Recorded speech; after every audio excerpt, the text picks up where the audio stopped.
The lasagna had been sitting on the counter for 2 hours.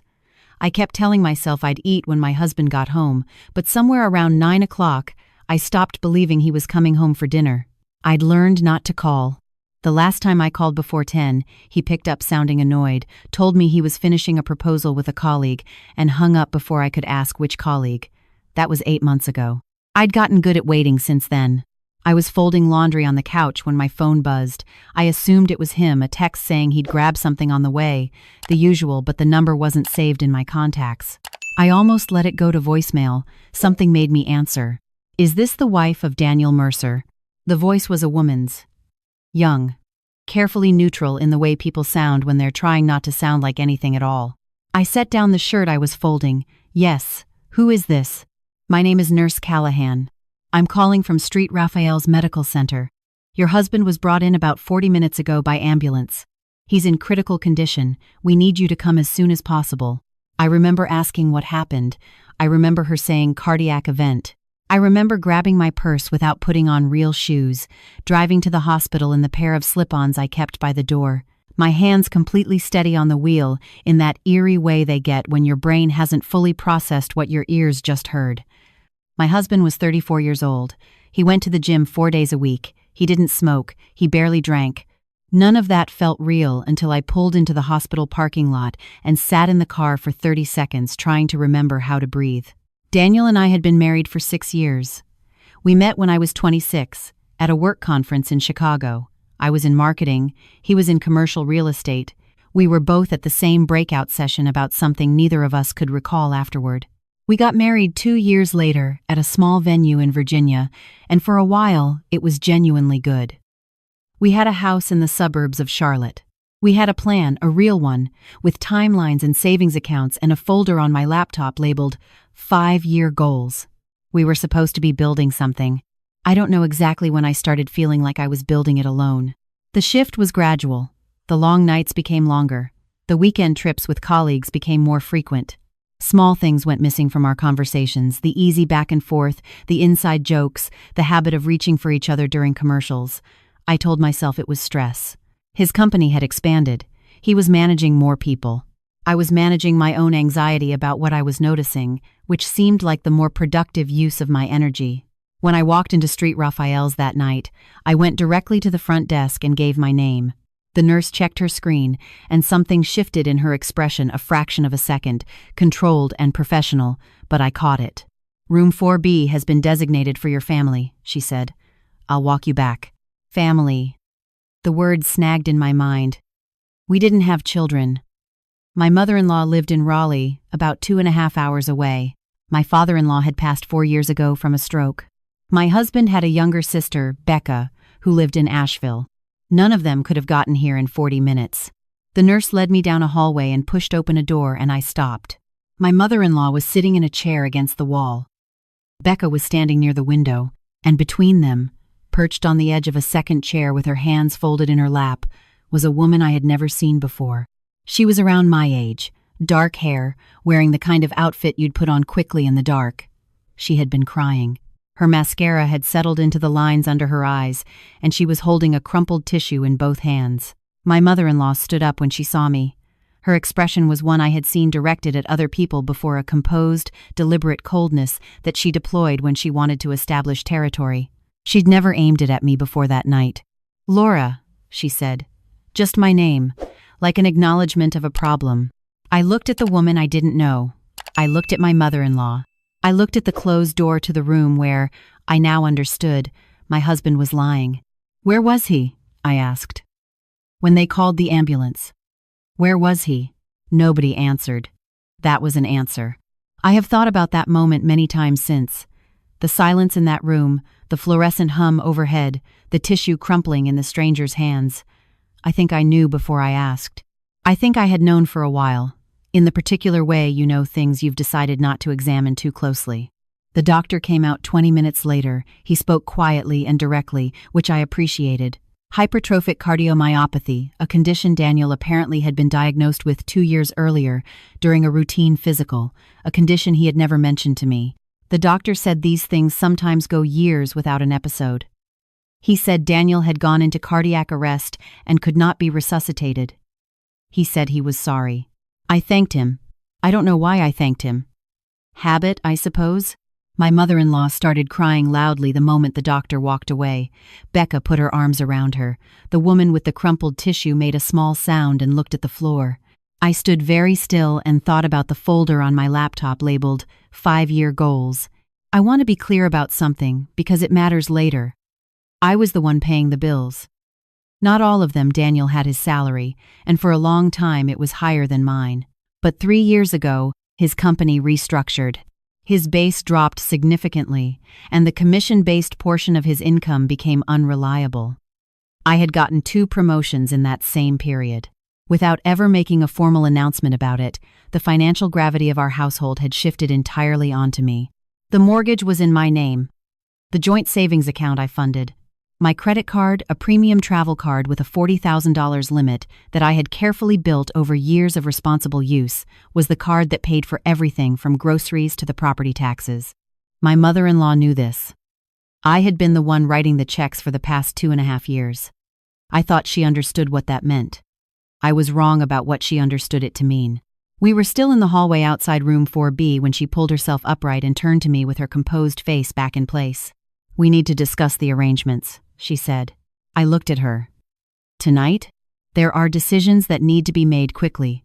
The funeral home, the service. Daniel would have wanted something proper." She paused. "You'll use your card for the initial deposit. We can sort out the details of the estate later." The woman with the crumpled tissue had gone very still. I said, "I need some time alone with my husband." "Of course," my mother-in-law said, in a tone that suggested the opposite, "but the deposit has to be placed by morning or we lose the date at the chapel." I looked at her for a long moment. I thought about the 6 years I had spent at Thanksgiving and Christmas and Easter and Daniel's birthday, treating her home like my own, treating her like family I had chosen. I thought about the birthday dinner I had organized for her 60th, the weekend trip I had planned and paid for, the way I had bitten my tongue every time she made a comment about how I kept the house or whether Daniel and I were planning to have children yet. I said, "I'll let you know," and I walked into room 4B and closed the door. I won't describe what those 20 minutes alone were like. Some things aren't anyone else's business. What I will say is that I came out of that room different from how I went in. Not harder, exactly, clearer. The next 72 hours were a specific kind of surreal. There were phone calls and paperwork and the logistical machinery of death that doesn't pause for grief. My mother-in-law stayed at our house at my house without asking. Becca did too. The woman with the tissue, whose name I eventually learned was Kristen, called twice. My mother-in-law answered the second call on my landline. I watched her do it from the kitchen doorway and said nothing. On the second day, my mother-in-law sat me down at my own kitchen table and laid out what she called the plan. The funeral would be held at a chapel in Raleigh, her home city, not ours. The reception would be at a venue that accommodated 200 people. She had spoken to a florist. She had priced a casket. She pushed a notepad across the table with numbers written on it. The total came to just over $22,000. "I'll need you to put the deposit on your card today," she said.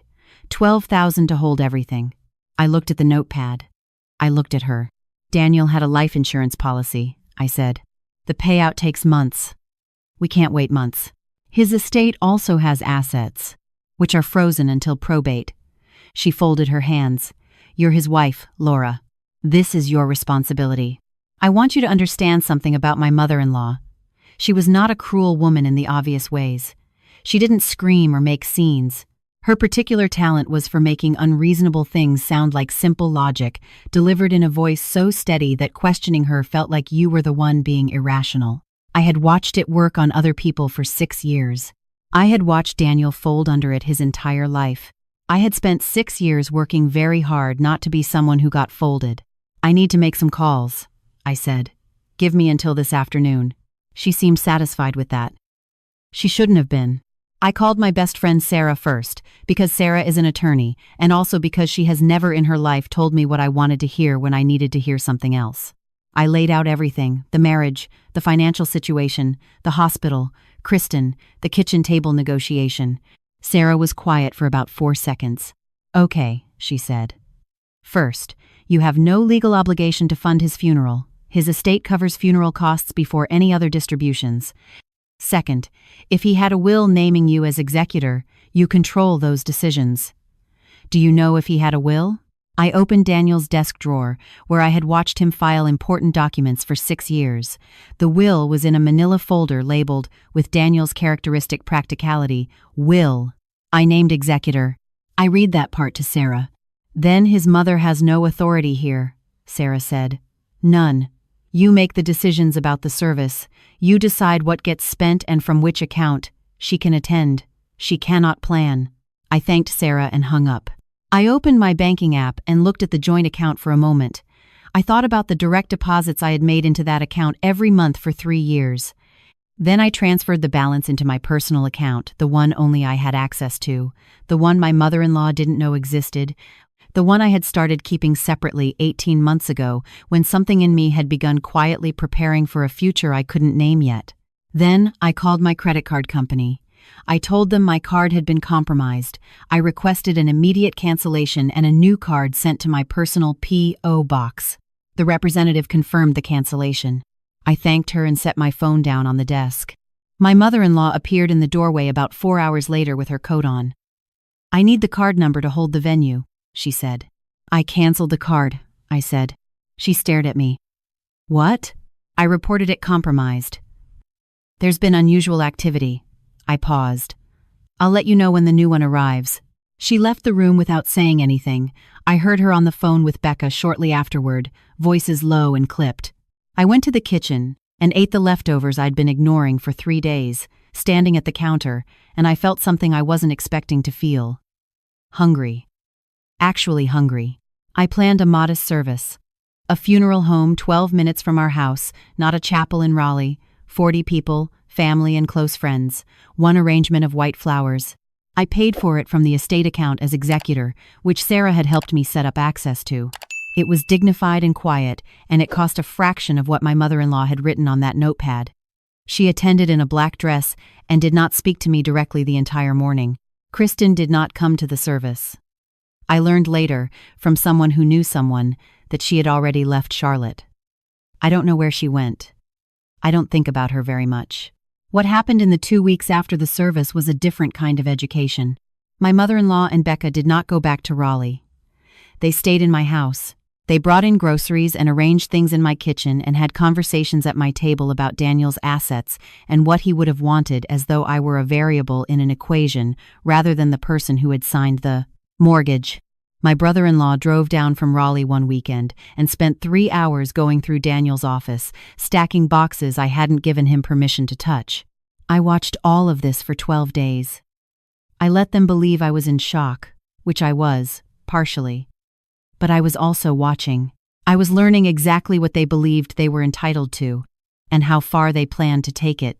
On the 13th day, Kristen called my cell phone directly. I answered because I wanted to know what she would say. She said she was sorry for my loss. She said she and Daniel had been together for almost 2 years. She said, and here is the part that still strikes me as almost impressive in its audacity, that she had receipts showing Daniel had promised her a sum of money and that she believed she had a claim against his estate. I was standing in my driveway when she said this, looking at the house I had bought. I'll have my attorney reach out to you, I said, which is what Sarah had told me to say. But I should let you know he didn't have significant liquid assets. Most of what he had was commingled with mine, and I've already spoken to a probate attorney about protecting those funds. She hung up. She did not call back. But she had called from a number I didn't recognize, and when I mentioned this to Sarah, Sarah said something that stopped me cold. How did she get your cell number? It's not public. It wasn't. I'd had the same number for 8 years, and I'd never put it anywhere searchable. The only people who had it were people I'd given it to personally. I went back inside and found Becca on the couch with her phone. I didn't ask her directly. I didn't need to. The way she looked up when I walked in a fraction too quickly, a fraction too carefully, told me what I needed to know. Becca and Kristen had been in contact. Becca had been feeding information to Kristen. How much information, I didn't know. But it was enough. I thought about the boxes in Daniel's office. I went and looked at them that night after everyone was asleep. Some of his financial documents were missing. Not all of them. But enough that I understood what the boxes had really been about. I called Sarah in the morning. I need to move quickly, I said. Tell me what you have, she said. I told her everything. The boxes, Becca's phone, Kristen's call, the missing documents. Sarah listened without interrupting, which is how I know she was taking it seriously. "Okay," she said when I finished. "Here's what we're going to do." What we did was this. I sent a certified letter, drafted by Sarah, to my mother-in-law, my brother-in-law, and Becca. The letter outlined my legal standing as executor of Daniel's estate. It outlined the specific items that had been removed from the home without my consent and requested their return within 72 hours. It noted that any further contact regarding estate finances should go through Sarah's office. And it informed them that I would be reclaiming exclusive use of my property and that I needed them to vacate by the end of the week. My mother-in-law called me within an hour of the letters arriving. She did not lead with anything gentle. She said I was being vindictive. She said I was punishing her for her son's mistakes. She said Daniel had always provided for this family and she expected that to continue. She said the house had been a place of family and I had no right to cut them out of it. I let her finish. "I have a responsibility to Daniel's estate," I said, "and I have a responsibility to my own financial future. Those are the only two things guiding my decisions right now. I'd like for this to be civil. I'd like for us to get through probate without attorneys, and I'd like for you to have the things that are rightfully yours from Daniel's estate. But this is my home. It has always been my home. And I'm asking you to respect that." She hung up. They left by Friday. Becca didn't say goodbye. My mother-in-law walked past me without looking at me, and I held the front door open for her, and I closed it quietly behind her. I stood in my hallway for a moment. The house was completely silent. The kind of silence that used to feel like loneliness. It didn't feel like loneliness that day. Over the following months, I did what needed to be done. Probate moved slowly, as it always does. Sarah kept things clean and documented. The life insurance policy paid out. It was smaller than I'd hoped, but it was something. Daniel's car, his personal accounts, a small investment portfolio, all cataloged and distributed according to the will, with his mother receiving the personal items and sentimental effects she was legally entitled to, and nothing more. I had a harder conversation with myself about the house. I'd loved that house when we bought it. I had picked out the kitchen cabinets and the porch railing and the paint color for the bedroom. I had planted things in the backyard. But when I walked through the rooms now, I kept finding the ghost of a marriage I hadn't fully known, the long silences, the drawer full of documents Daniel had kept from me, the version of our life that existed only in my half of it. I couldn't renovate my way out of that. I put it on the market in April. My realtor, a woman in her 50s who had been through her own divorce and had a particular efficiency about her that I deeply appreciated, told me I'd priced it well. We had 2 offers inside of 10 days. I sold in May. I had already found the apartment I wanted. It was in a city I'd been watching from a distance for 2 years, Nashville, where Sarah had recently relocated, where I had quietly interviewed for a senior marketing director role 4 months before any of this happened. During one of those evenings, Daniel was finishing a proposal with a colleague. I had told myself I was just exploring. I had told myself it wasn't serious. I think part of me had been preparing to be free before I understood that I wasn't. The job offer came through 3 weeks before closing on the house. I accepted on a Wednesday afternoon, sitting in the empty kitchen with a cup of coffee and the window open. It was the first genuinely warm day of spring, and the light came through the glass at the kind of angle that makes everything look like something is beginning. I remember thinking I should call someone. I remember realizing I had exactly the right people to call: Sarah, my sister, my mother, and zero obligation to call anyone who would diminish it. I called Sarah first. She made a sound that I can only describe as victorious, which was entirely appropriate. I moved in June. My new apartment was on the 3rd floor of a building near a park, with tall windows and a kitchen I chose because the light in it reminded me of nothing I was leaving behind. I had less furniture than I'd started with because I'd sold most of what belonged to the house rather than carry it forward. My first night there, I ordered Thai food and sat on a second-hand couch I'd bought specifically because Daniel would never have liked it, and I watched something I wanted to watch, and I stayed up as late as I felt like staying up. There is a version of this story where I am defined by what was done to me. The lying, the 2 years, the strangers in my home rearranging what was mine. I understand why someone might tell it that way. I understand the appeal of centering the wound. But that's not the story I keep. The story I keep is the one where I learned, later than I should have, that I had been holding everything together by myself for years. That the thing I'd mistaken for a partnership had been mostly my own effort. And that once I stopped directing that effort toward a life that wasn't giving it back, I discovered how much of it there was, how capable I already was, how little I actually needed anyone to co-sign my future. My mother-in-law sent one letter, about 8 months after I moved. It was brief and formal, mostly about some personal items of Daniel's she wanted to know I had received. She asked how I was, in one sentence, at the end. I wrote back and told her the items were accounted for and in her name, and that I was doing well. I meant both. Becca has not reached out. I don't expect her to. I've been in Nashville for almost a year now. I got the promotion I came here for. Sarah and I have standing Thursday dinners. I take long walks in the park near my building on weekend mornings, and sometimes I stop on the path and stand still for a moment and take stock the way you do when you're trying to make sure something good is real, and every single time, it is. I don't think about what my life might have looked like if Daniel had come home that night. If none of it had happened. If I had kept waiting, kept folding laundry, kept telling myself the silence was just stress. I don't think about it, because it doesn't matter. You don't get the life you imagined. You get the life you're willing to build. I'm building mine now.